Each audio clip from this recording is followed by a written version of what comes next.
अगर मैं आपको ये कह दूं कि आप अपनी करियर लाइफ को 60 दिन में बदल सकते हो, तो आप क्या कहेंगे? ये कुछ इम्पॉसिबल लग रहा है ना? पर मैं आपको आज वो स्ट्रैटेजी दिखाने वाला हूँ जिससे आप अपने करियर को नेक्स्ट लेवल तक ले जा सकते हो। और ये इतना सिंपल है कि आपने कभी सोचा भी नहीं होगा। आइए शुरू करते हैं। नमस्कार दोस्तों, स्वागत है आपका इस सीरीज़ में जिसका नाम है थिंक अगेन। पहले मुझे लगता था कि ये किताब अच्छी किताब है, पढ़ लेनी चाहिए। लेकिन बाद में मुझे समझ में आया कि ये किताब एक बहुत बड़ी सुरंग का दरवाज़ा है। इस किताब से हम लोग पहुँचे हैं हमारी नेक्स्ट सीरीज़ पर, जो हम ऑलरेडी स्टार्ट कर चुके हैं, जिसका नाम है मोटिवेशनल इंटरव्यूइंग।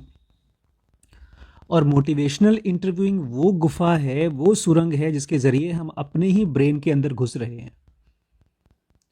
कल मैंने अपने जेड जो ग्रुप है हमारा, जिसके साथ हम लोग सेशन करते हैं, उसमें मैंने लोगों की आंखों में देखा कि सेशन के बीच में वो लोग मुझसे वेट कर रहे थे कि मैं बताऊं कि क्या हमें करना चाहिए। लेकिन हम सबको क्या करना चाहिए लाइफ में, चाहे वो करियर में हो, चाहे रिलेशनशिप में हो, चाहे मेडिटेशन में हो, उसका आंसर हमारे ही पास है, रखा हुआ है। जैसे हमारे ब्रेन में एक बड़ी सी बैंक के अंदर में कोई लॉकर है, तिजोरी है, और उसकी चाबी नहीं मिल रही है, और वही चाबी हम लोग किताबों के जरिए खोजते हैं। वो है बातचीत। थिंक अगेन सीरीज का जो लास्ट चैप्टर है, 11th चैप्टर, उसका नाम है एस्केपिंग टनल विजन। और ये चैप्टर उन सब लोगों के लिए इंपॉर्टेंट है जो लोग एक ऐसा करियर खोज रहे हैं जिसमें पैसा तो खूब हो ही, लेकिन उनको मजा आए। फिलहाल दुनिया की ऐसी हालत है कि एक आध स्टीवन स्पीलबर्ग, 7-8 अरब पॉपुलेशन है, जिसमें से 10 मिलियन लोग भी ऐसे नहीं होंगे शायद जो अपने मन का काम करते हों। ओशो हैं, रमन महर्षि हैं, या कोई बड़ा बिजनेसमैन है, बिल गेट्स हैं। ऐसे लोग, ऐसा क्यों नहीं हो पाता? क्या हमारी एजुकेशन सिस्टम गड़बड़ है? हाँ, गड़बड़ है। मेरे देखे 3 प्रॉब्लम है एजुकेशन में। अगर हम उसको ठीक कर दें, और अब वो ठीक हो सकती है। क्या क्या 3 प्रॉब्लम है? सबसे पहला, हमारा स्कूल ऐसा डिज़ाइंड है जहाँ पर बच्चे सुबह से जब आप जाते हैं कॉलेज में, तब से डिस्ट्रैक्टेड होते हैं।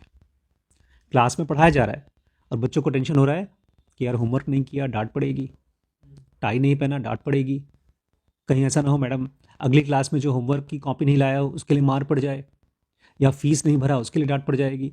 तो उस बच्चे के दिमाग में कोई ना कोई ऐसा चलता रहता है, डिस्ट्रैक्शन डिस्ट्रैक्शन। और पूरा साल भी जो बच्चे की पढ़ाई होती है वो भी एक डिस्ट्रैक्शन डिजाइंड पढ़ाई है, क्योंकि वो बच्चा उस किताब को पढ़ करके 2 चीजें चाहिए उसको, ज्ञान चाहिए और जॉय चाहिए। लेकिन वो पढ़ता किस लिए है? ताकि 6 महीने बाद, 2 महीने बाद, 3 महीने बाद क्या दे दे? इम्तिहान। और इम्तिहान में भी कहा ही जाता है खा लो और उल्टी कर दो। उसके बाद कहाँ इसका कोई फायदा है? 90% जो हम पढ़ाई करते हैं, हम इसलिए पढ़ाई करते हैं क्योंकि इम्तिहान पास करके भूल जाना है। ये ऐसा है ही। ज्योग्राफी पढ़ा मैंने, केमिस्ट्री पढ़ा, फिजिक्स पढ़ा, वो सब भूल चुका है, अब यूज ही नहीं है उसका। खाली अंग्रेजी मैं यूज कर रहा हूं। बायोलॉजी भी जो पढ़ा था वो भी भूल चुका हूं, जो मैंने डॉक्टरी में मुझे यूज करना चाहिए, लेकिन नहीं हुआ। तो एक तो ये डिस्ट्रैक्शन, दूसरा स्कूल की पढ़ाई पता नहीं कैसे होती है, मैं ब्लेम नहीं कर रहा हूं, बट बच्चों को इंटरेस्ट नहीं आता यार, उनको नहीं मजा आता उन किताबों को पढ़ करके। क्या पता वो लोग क्लासिक बुक्स को, मुझे याद है स्कूल में शेक्सपियर पढ़ाई जा रही थी। शेक्सपियर अपने आप में, शेक्सपियर ऐसी किताब है जैसे जैसे जिनोगा हो। जिनोगा में तो शेक्सपियर का एक कोट है, टेम्पेस्ट शब्द शेक्सपियर से लिया गया है, लेकिन कोई इंटरेस्ट नहीं मेरा उसमें। मुझे कब कभी होती थी जब स्कूल में पता चलता था कि शेक्सपियर में से पूछा जाएगा, मुझे लगता था बाप रे इतनी बड़ी बड़ी किताब। तो डिसइंटरेस्ट, डिस्ट्रैक्शन, और तीसरा डिस्ट्रस्ट, कि बच्चे के ऊपर टीचर का और उसके पेरेंट्स का बिल्कुल विश्वास नहीं है कि वो बच्चा सीख सकता है। इसलिए जो बच्चा थोड़ा बहुत इंटरेस्ट दिखाता है उसके ऊपर तो काम होता है, बाकी बच्चों को वो लोग छोड़ देते हैं भगवान भरोसे, ट्यूशन भरोसे भरोसे पता नहीं किसके भरोसे।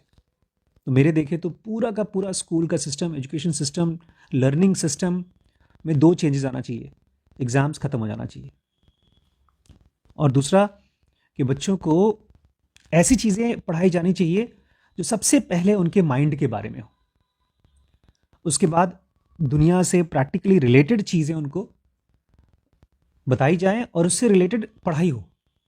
जैसे अगर उस बच्चे को थोड़ा भी समझ में आ रहा है कि यार बिजली की प्रॉब्लम है या दवाइयों में उसका इंटरेस्ट आ रहा है तो उसको केमिस्ट्री पढ़ाई जाए, बिजली में उसका इंटरेस्ट है तो उसको फिजिक्स पढ़ाई जाए। और यंग एज से ही उसके 10 साल जब तक वो कंप्लीट कर रहा है, 10 साल की पढ़ाई, तब तक वो एक सब्जेक्ट में माहिर हो चुका है, 10,000 आवर पूरे हो चुके हैं, एक्सपर्ट हो चुका रहेगा। बच्चा ABCD लैंग्वेज सीख लिया, लैंग्वेज ज़रूरी है बिकॉज उसके ज़रिए आपको किताबें पढ़ने को मिलती हैं, लेकिन उसके बाद उस बच्चे को शुरू कर दीजिए प्रोफेशनल पढ़ाई में। जब तक वो 15 साल की उम्र 10वीं जब तक क्रॉस करेगा तब तक वो एक्सपर्ट हो चुका रहेगा, डॉक्टर, इंजीनियर, सब कुछ। लेकिन ये जानबूझ के, एक IAS ऑफिसर थे, रिटायर्ड नहीं, छोड़ चुके थे जॉब, बोलते हैं जानबूझ के स्कूल सिस्टम और कॉलेज का सिस्टम ऐसा बनाया गया है कि ढेर सारी पॉपुलेशन है इंडिया में, तो धीरे धीरे धीरे धीरे वो लोग मार्केट में, जॉब मार्केट में आए, क्योंकि अगर सब जॉब मार्केट में घुस गए तो नौकरियां है ही नहीं। लेकिन एक उल्टी चीज़ है, आप उनको तैयार भी ऐसे नहीं करते हैं कि वो नौकरियां छोड़ करके अपना कुछ कर सकें। अच्छे से अच्छे बच्चे जब स्कूल कॉलेज से निकलते हैं तो बोलते हैं ये हम कहाँ, किसके यहाँ नौकरी कर लें, कौन हमको नौकर रखेगा। डॉक्टर बोलता है कौन सा हॉस्पिटल मुझे नौकर रखेगा, इंजीनियर बोलता है मैं कौन से कंपनी में नौकर, मतलब नौकर बनने के लिए ही वो बचपन से ही ट्रेंड हैं, और वो भी अच्छे से नहीं जानते। उसमें भी जब जाते हैं बेचारे कंपनीज में तो फिर वेट करते रहते हैं, कोई बताओ कोई बताओ कोई सिखाओ। और दूसरी चीज़, स्कूल का एक ही काम था सीखना सिखाना, कि वो सीखना सिखा सके बच्चे को, वो भी नहीं सिखा सके। क्योंकि स्कूल में क्या चीज़ सीखा है उन्होंने? डिस्ट्रैक्ट होना, डिसएंगेज होना, डिसइंटरेस्टेड होना, और किसी का उनके ऊपर भरोसा ही नहीं, तो उस बच्चे का अपने ऊपर ही भरोसा नहीं। तो ये चैप्टर है reconsidering our best laid career and life plans.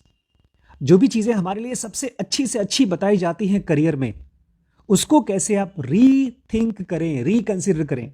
इसमें श्रीश के लिए, सिद्धांत के लिए, डॉक्टर रिम्पी के लिए, वो सभी लोग जो अपने आप को एक ढर्रे पे डालते हैं, IIT धुआंधार, जैसे डॉक्टर सिद्धांत तो MCH कार्डियोथोरेसिक सर्जरी कर चुके हैं भाई, अभी भी उनको क्लियर नहीं कि उनको डॉक्टरी ही करनी है या कोई बिजनेस करना है, नहीं क्लियर है।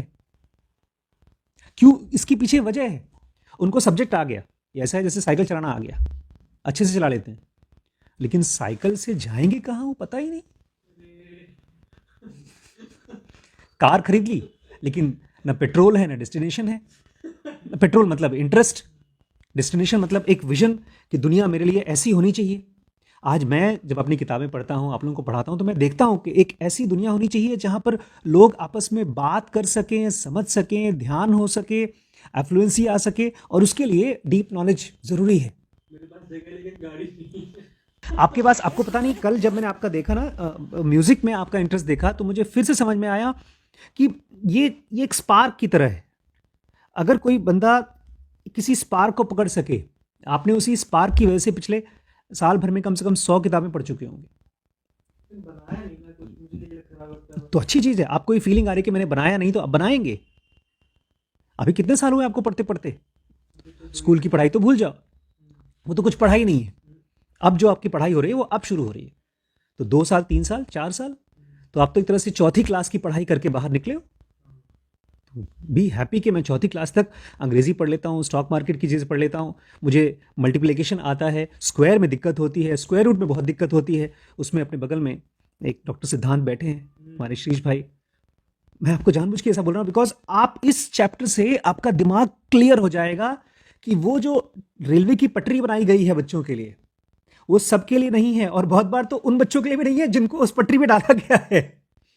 जो रियल जॉयफुल करियर है वो पंख वाला है, एक बार आपको दिखता है तो आपके पंख खुल जाते हैं और आप हवा में उड़ते हैं, दूर दूर तक उड़ते हैं और फिर अलग अलग चीज़ें ट्राई करते हैं। पैसा तो कमाते ही कमाते हैं, साथ ही साथ जॉय भी कमाते हैं। एक बहुत फेमस कॉमेडियन है जैक हैंडी, पहले उनकी कोटेशन से शुरू करते हैं। A malaise set in within a couple hours of my arriving. जैसे ही मैं पहुंचा, वो गए थे कहीं पर इंटर्नशिप करने के लिए, जैसे वहां पहुंचा एक मेलीज सेट इन हो गया। मेलीज मतलब मेरे अंधकार, दुख मेरे ऊपर छा गया, मैं परेशान हो गया। I thought getting a job might help. भाई नौकरी पर गया था तो मुझे लगा था कि शायद नौकरी पाने से मुझे हेल्प मिलेगी। It turns out I have lot of relatives in hell and using connections. और बोलता है मुझे समझ में आया भैया, ये तो मेरे ढेर सारे ऐसे रिश्तेदार हैं जो नर्क में हैं और उन्हीं के कनेक्शन से मैं यहाँ पहुँच गया हूँ, नर्क में आ गया हूँ मैं। एक तरह से इनको नौकरी मिली है, नौकरी पा करके इनको क्या लग रहा है, मैं नर्क में पहुँच गया हूँ। I became assistant to a demon who pulls peoples teeth out. और ये नौकरी मुझे ऐसी लग रही है कि किसी बड़े राक्षस का मैं असिस्टेंट हो गया हूँ। और उस राक्षस का काम क्या है, लोगों का दांत जबरदस्ती खींच खींच के निकालता है। नौकरी के बारे में बता रहा है अपना experience. It wasn't actually a job, more of internship. और भैया ये तो मेरी नौकरी भी नहीं थी, ये तो एक इंटर्नशिप की तरह था जिसमें कि बस सीख करके मुझे भेज दिया जाएगा, नौकरी बाद में खोजना। But I was eager and at first it was kind of interesting. कोई बात नहीं, लेकिन मैं उस काम को सीखने के लिए बड़ा ईगर था, उत्सुक था। और शुरू में मुझे अच्छा लगा भी, इंटरेस्टिंग लगा। After while though you start asking yourself, is this what I came to help for, to hand different kinds of pliers to a demon. लेकिन कुछ समय के बाद जब आप ऐसी नौकरी करते हैं, ऐसा काम करते हैं जो आपको पसंद नहीं है, तो आप अपने आप से पूछते हैं कि इसीलिए मैं नर्क में आया था, कि जो राक्षस है उसको उठा उठा करके हथौड़ा और चक्कू दूं। ये बाद में उसने नौकरी छोड़ दी, उस काम को भी छोड़ दिया, जो काम सीखा था उसको भूल गया और ये बना बहुत फेमस कॉमेडियन, दुनिया को हंसाता है, जैसे कपिल शर्मा टाइप के लोग जो होते हैं, या जो भी फिल्म स्टार्स होते हैं, राइटर्स होते हैं, ऐसा कुछ बना। इनका नाम है जैक हैंडी। तो आज हम पहला चैप्टर पढ़ेंगे, एस्केपिंग टनल विजन। चैप्टर का नाम भी कितना अच्छा है कि हम लोगों के जो विजन होता है ना, पढ़ाई लिखाई लेकर के और करियर को लेकर के, क्या होता है, टनल विजन। घोड़े को देखा है, घोड़े के बाहर ऐसा लगा दिया जाता है, क्यों, इधर देखे ना सीधे, घोड़ा आगे चल बेटा, तेरे माँ बाप ने तुझे पाल पोस के पढ़ाया ताकि कमा धमा करके पापा मम्मी के लिए पैसा कमा, इज्जत कमा, नाम कमा, बस और कुछ नहीं करना। ऐसे एक बच्चे के साथ हुआ। तो उसकी कहानी से हम लोग शुरुआत करेंगे। डॉक्टर हमारे एडम ग्रांट की किताब है, आप सब लोग दोस्तों पढ़िएगा ज़रूर, कमाल की बुक है। और एक बार नहीं, कम से कम 3 बार पढ़िएगा, तब जाकर के इसकी बातें आपको थोड़ी बहुत याद रहेंगी। और अगर ये पूरी की पूरी सीरीज़ आपको देखना है, इसी तरह से मैंने ट्रांसलेट करके आपको बताया है, तो आप चले जाइए dkbrains.com पे और वहाँ पर आप सर्च करिए थिंक अगेन, या तो BDM में ये सीरीज़ मिल जाएगी आपको। और चिंता मत करिएगा डिस्काउंट की, आपको जो डिस्काउंट चाहिए आप आराम से ले सकते हैं। ये सीरीज़ मैं आपके लिए बना रहा हूँ, बट कुछ न कुछ पे करिए ताकि हम लोगों का ये वेबसाइट चल सके। बचपन में लोग उससे पूछा करते थे एडम ग्रांट से, बेटा बड़े होकर क्या बनोगे? तो बोलती है मुझे बहुत बेकार लगता था सवाल, लीस्ट फेवरेट क्वेश्चन था ये। और ये क्वेश्चन क्यों बेकार लगता था? क्योंकि जब बड़े लोग मुझसे सवाल पूछते थे तो जो भी जवाब दे दूं उनको मेरा जवाब पसंद नहीं आता था। When I said I wanted to be a superhero, they laughed. बचपन में मैं कहा करता था मुझे सुपरमैन बनना है, बैटमैन बनना है, जो नहीं फिल्मों में आते हैं सुपर हीरो। जब मैं बोलता था लोग हंसते थे। और थोड़ा बड़ा हुआ तो मुझे लगा भैया मैं स्पोर्ट्समैन बनूंगा, मैं बास्केटबॉल खेलूंगा। NBA एक वो है नेशनल बास्केटबॉल अलायंस में मैं पार्टिसिपेट करूंगा और बहुत बड़ा प्लेयर बनूंगा। जैसे इंडिया में हमारे सचिन भैया हैं, सचिन तेंदुलकर, ऐसे ही कुछ, माइकल जॉर्डन नाम है ना उसका, ऐसा कुछ बनूंगा। 3 साल तक कोशिश किया मैंने, लेकिन middle school basketball try out में 3 साल में मुझे बाहर कर दिया गया, मतलब बेकार था मैं। I was clearly aiming too high. तो ऑथर कहते हैं साफ साफ बात ये थी कि मैं अपनी औकात से बड़ी चीज़ को खोज रहा था। और फिर आया मेरा हाई स्कूल और मैंने स्विमिंग करना शुरू किया। और डाइविंग, स्विमिंग में एक बहुत स्पेशल, ओलंपिक्स में लोग जाते हैं डाइविंग करते हैं, तो मैं पागल हो गया, सनकी हो गया डाइविंग के लिए। और मुझे ये भी डिसाइड किया कि मैं अगर डाइवर नहीं बन पाया ओलंपिक्स में तो कम से कम डाइविंग कोच तो बन ही जाऊँ। और मेरे आसपास के लोग बोले, क्या तुम्हारे पास कुछ है नहीं क्या ज़िंदगी में? डाइविंग कोच बनोगे? कुछ बड़ा करो। पहले जब बड़ा सोचा तो बोलते थे कुछ छोटा सोचो। जब नेशनल अलायंस बास्केटबॉल प्लेयर बनना चाहते थे तो बोलते हैं कुछ छोटा सोचो, तुम्हारी औकात नहीं है। जब औकात से छोटा सोचा तो बोलते हैं कुछ बड़ा सोचो, औकात के लेवल का सोचो। उसके बाद जब मेरा फर्स्ट सेमेस्टर कॉलेज का आया तो मैंने डिसाइड किया कि मैं मेन सब्जेक्ट जो पढ़ूंगा वो होगा साइकोलॉजी, लेकिन उससे भी कोई दरवाज़ा खुला नहीं करियर का। It just gave me few too close, बल्कि जो 2-4 दरवाजे सोचे थे मैंने वो भी बंद हो गए। भाई मैं साइकोलॉजी पढ़ रहा था लेकिन मुझे साइकोथेरेपिस्ट नहीं बनना था, क्योंकि साइकोथेरेपिस्ट की तरह मुझे पेशेंस नहीं था। बैठे हैं, आपका पेशेंट बकबक किए जा रहा है, आप उसको सुन रहे हैं, बड़ा धीरज चाहिए, मेरे अंदर वो नहीं था। और मैं साइकेट्रिस्ट नहीं बनने वाला था, क्योंकि उसको पढ़ने के लिए मुझे डॉक्टरी पढ़नी पड़ती।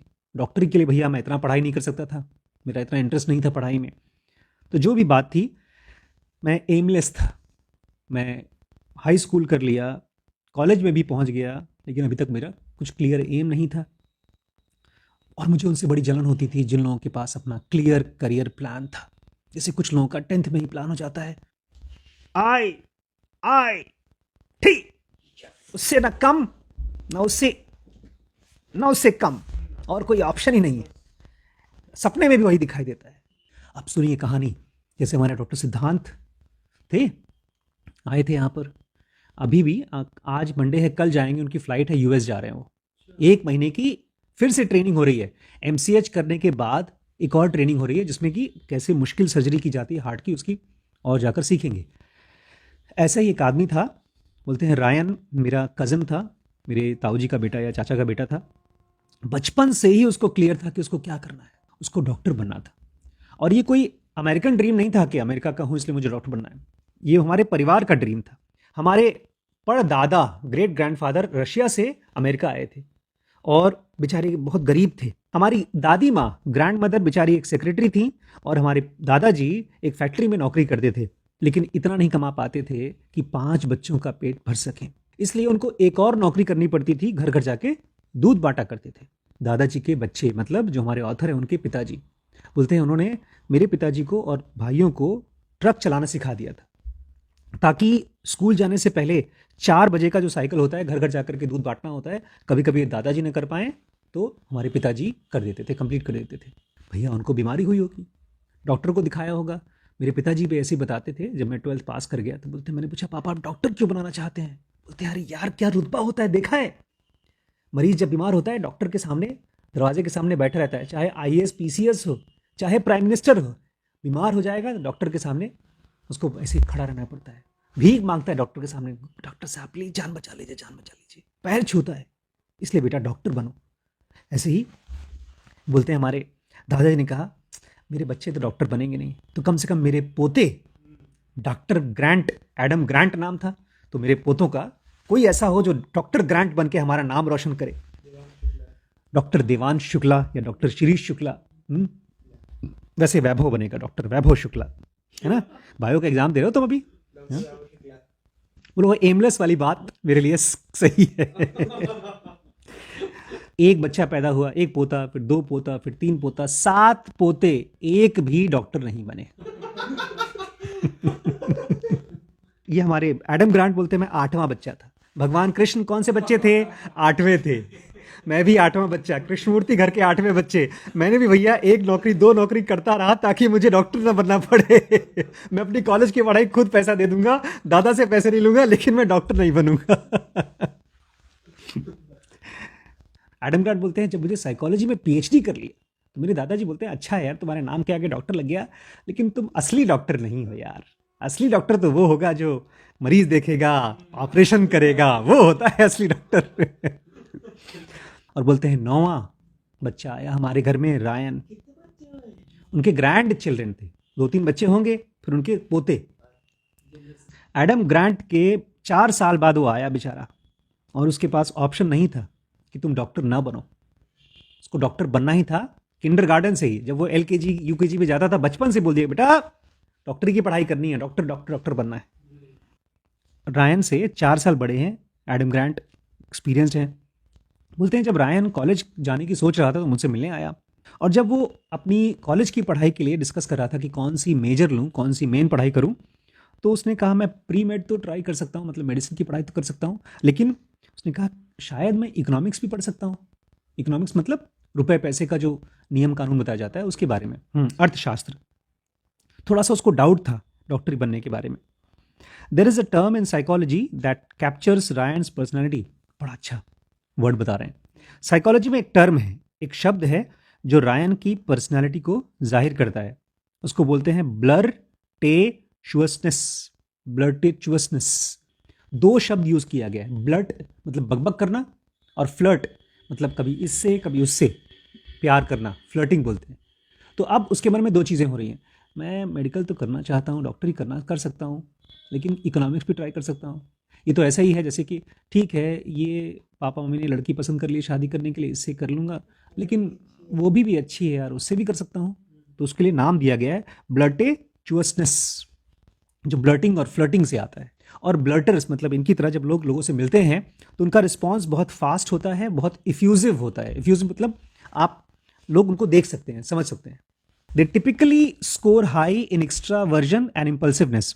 और ऐसे लोग बहुत हाई होते हैं एक्स्ट्रावर्जन में, लोगों के हिसाब से अपने आप को ढाल देते हैं, और बहुत इम्पल्सिव होते हैं, बहुत गहरा सोच कर नहीं करते, जो लगा ठीक कर दिया, सलमान खान की तरह करना पहले सोचना बाद में। और ये बहुत पागल नहीं होते, सनकी नहीं होते, शर्माते भी नहीं है। Ryan could push himself to study for long hours. एकदम बड़ी मम्मी की तरह हैं, डॉक्टर सिद्धांत की तरह हैं। रायन अपने आप को घंटों घंटों पढ़ने के लिए पुश कर सकता था, लेकिन थक जाता था। अब उसको पढ़ पढ़ के मेडिकल की पढ़ाई इतना थक जाता था कि उसको लगा कुछ आसान चीज़ पढ़ूं साथ ही साथ अपने आप को रिलैक्स करने के लिए।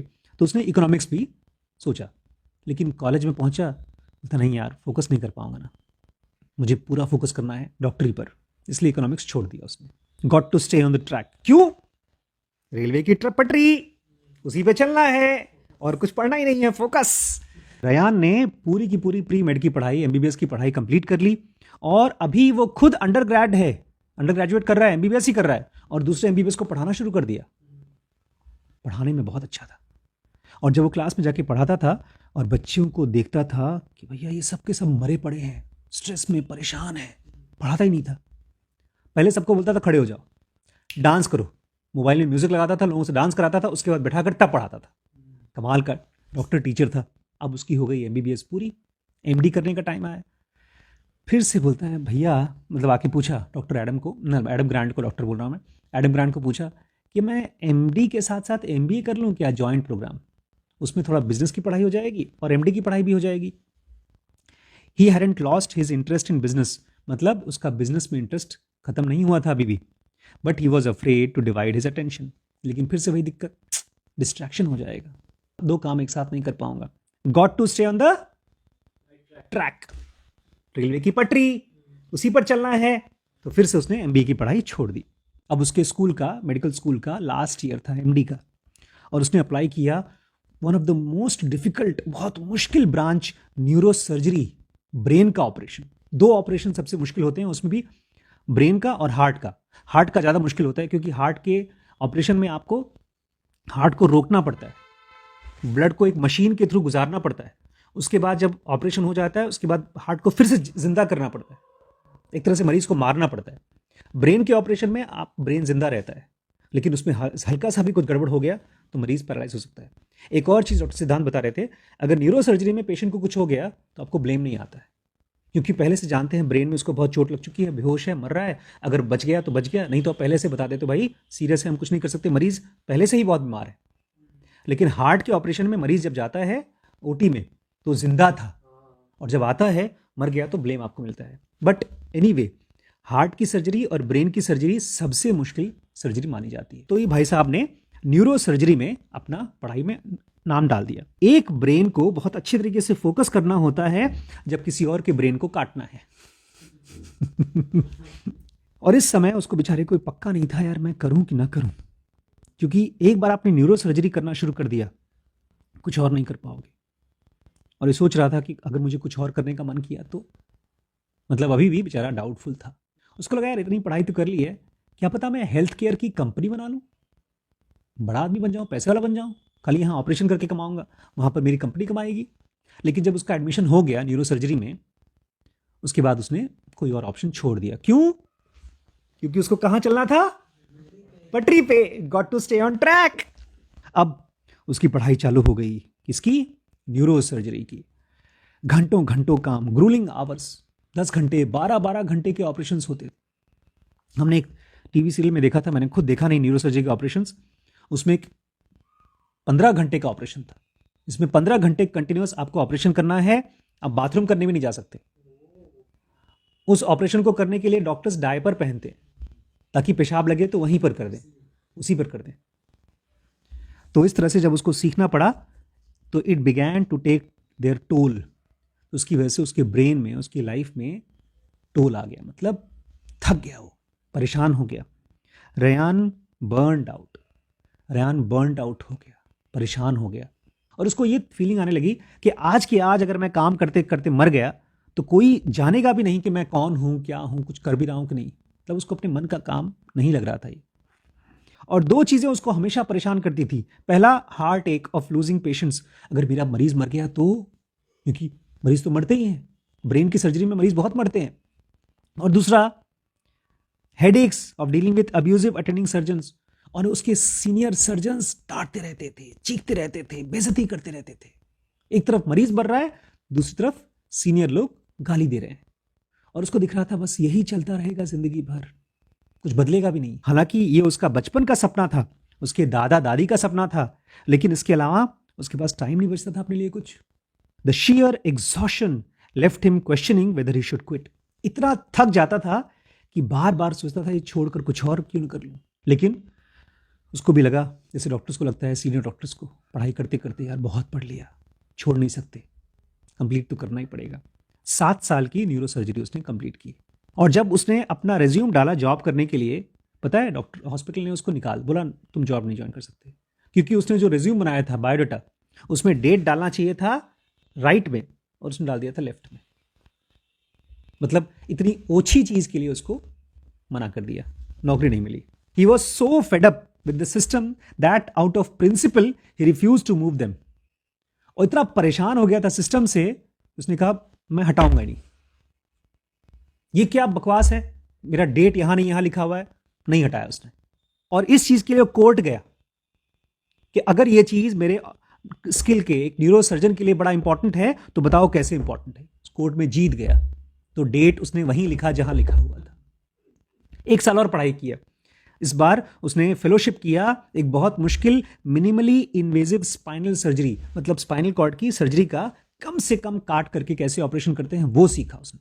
टोटल 8 साल की पढ़ाई की। आज रेयान एक बहुत बड़े हॉस्पिटल में, मेजर मेडिकल सेंटर में न्यूरो सर्जन है। अब वो 30-35 साल की उम्र में है और उसके ऊपर बहुत बड़ा लोन भी है, क्योंकि मेडिकल स्कूल का फीस बहुत लगता है, तो उधारी अभी भी उसके सर पे है। आज वो बहुत से मरीजों को हेल्प करता है, सैलरी भी पाता है, लेकिन 2 चीज़ें उसको बहुत परेशान करती हैं। लॉन्ग आवर्स, घंटों घंटों काम करना पड़ता है, and red tape. Red tape मतलब ब्यूरोक्रेसी। जैसे अगर आपको मुझसे कुछ काम चाहिए, आपको मुझसे कुछ काम कराना है और आप मेरे एम्प्लॉय नहीं, आप एम्प्लॉय हैं अनुज के, अनुज एम्प्लॉय हैं दिलीप के, दिलीप एम्प्लॉय हैं सुधीर के, सुधीर हमारे एम्प्लॉय, तो वहां से आओ तुम। तो इस तरह से न्यूरो सर्जन होने के बावजूद उसको कुछ नया करना है, कुछ परमिशन चाहिए, कुछ भी करना है, टक टक टक टक टक रेड टेप। इस चीज से बहुत परेशान था। एक परेशान था लॉन्ग आवर्स, घंटों घंटों जो खड़े होकर ऑपरेशन करना पड़ता था, और दूसरा रेड टेप। इसकी वजह से उसका एंथुजियाज्म खत्म हो जाता था। एंथुजियाज्म जिनोगा में यूज किया गया। एंथुजियाज्म मतलब किसी काम को करने में आनंद, वो खत्म हो जाता था।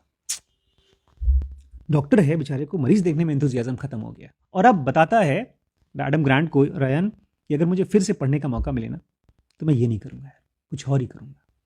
हमारे एडम ग्रांट कहते हैं कि मैं सोचता हूं यार, अगर इसको मुझे दोबारा समझाना हो, कोई करियर काउंसलिंग करनी हो, तो क्या बोलूंगा करने के लिए और कैसे इसको समझाऊंगा।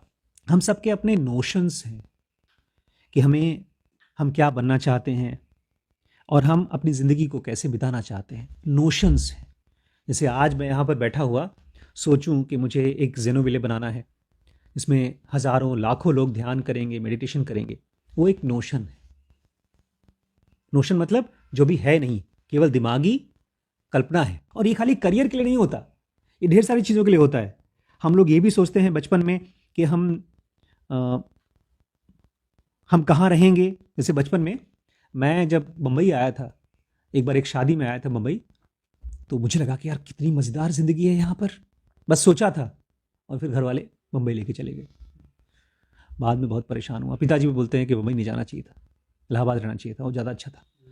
हम लोग ये भी सोचते हैं कि कैसे आदमी से हम शादी करेंगे, कैसे स्कूल अटेंड करेंगे और कितने बच्चे पैदा करेंगे। ये सब चीज़ों के बारे में हम सोचते हैं।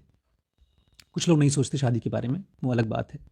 और इस तरह की कल्पनाएं जब हमारे दिमाग में आती हैं तो हम लोग बड़े बड़े गोल बनाते हैं और हम इंस्पायर्ड हो जाते हैं, मोटिवेट हो जाते हैं उनको पाने के लिए। लेकिन इस तरह के आइडियाज़ का ख़तरा ये है कि वो हमको टनल विजन दे देती है, हमारे विजन को बंद कर देती हैं। और इसकी वजह से हमारे आंखें, अगर और कोई ऑप्शन है हमारे पास, उससे हमको अंधा बना देती हैं।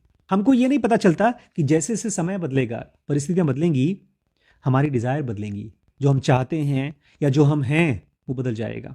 और जब हम इस तरह से बचपन के सपनों पर चलते रहते हैं तो हमारा डायरेक्शन तो राइट होता है, जैसे हमने बचपन में सोचा था वैसे ही चलते रहते हैं, लेकिन पहुंचते हैं गलत जगह पे। तो ये था थोड़ा सा इंट्रोडक्शन इस चैप्टर का, जिसका नाम है एस्केपिंग टनल विजन। कि अगर आपका करियर प्लान है और वो करियर आपको अच्छा नहीं लग रहा है, शायद पैसा कमा के दे रहा है, शायद पैसा भी नहीं कमा के दे रहा है। जैसे इस बंदे के साथ तो बेचारा पैसा तो कमा ही रहा होगा, लेकिन हमारे डॉक्टर थे, सीनियर थे, हार्ट स्पेशलिस्ट थे, ऑपरेशन नहीं करते थे, खाली दवाई देते थे। तो बोलते थे आशीष कभी मत बनना तुम हार्ट के डॉक्टर। उस समय मैं एमबीबीएस करा था। मैंने कहा क्यों? बोलते हैं आज तक मैंने पैजामा नहीं पहना 2 साल से। मैंने कहा पैजामा नहीं पहना मतलब? रात को सोते समय पैंट पहन के सोता हूँ क्योंकि रात को कॉल आ सकती है। नहीं समझे?